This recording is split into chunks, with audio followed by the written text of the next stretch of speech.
Hi everyone, I hope you're well.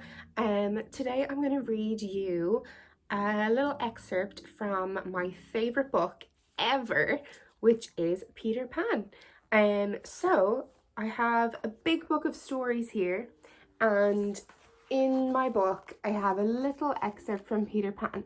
I do have the full book downstairs, but it would take us hours to read it. So we're just going to read this short story. Wendy sat watching Michael and John play with Peter Pan and the rest of the Lost Boys. John and Michael seem so happy, said Wendy to herself. And why wouldn't they? Neverland is such a beautiful place, and the flying is so much fun. Still, she had to admit, it is also dangerous. Who knows what sort of trouble we could get into, especially with Captain Hook running around. And, Wendy continued, I don't think that Tinkerbell likes me very much. Wendy considered this and then burst out. What am I talking about? I'm making it sound like it's an awful place. But the truth is, Neverland is the most wonderful place on earth. Perhaps that explains it. Wendy suddenly realised. Maybe I really want to stay in Neverland, but in my heart of hearts, I know I shouldn't.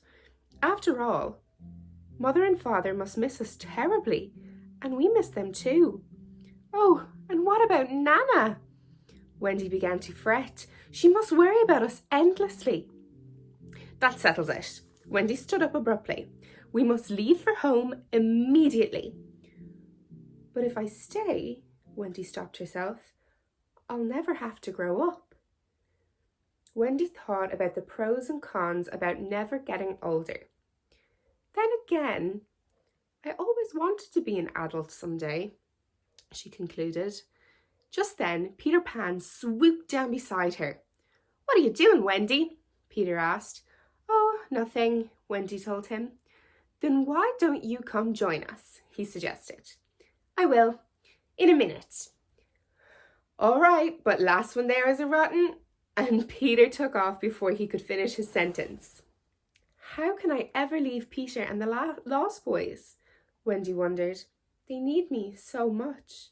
But so do our parents, she said quickly to herself. Should I stay? She wondered aloud. Or should I go? Wendy's eyes fell upon a daisy. She bent over and pulled it out of the ground. Should I stay? She asked as she pulled one petal out of the flower. Or should I go? She asked as she pulled a second petal. Wendy did this over and over again until there was only one petal remaining on the daisy. Well, this flower says we should go back home. And I suppose it's right. We'll go back. But maybe just not this minute. Wendy stood up. Hey, Peter, wait up. And with that, she flew off after Peter, her mind at ease at last.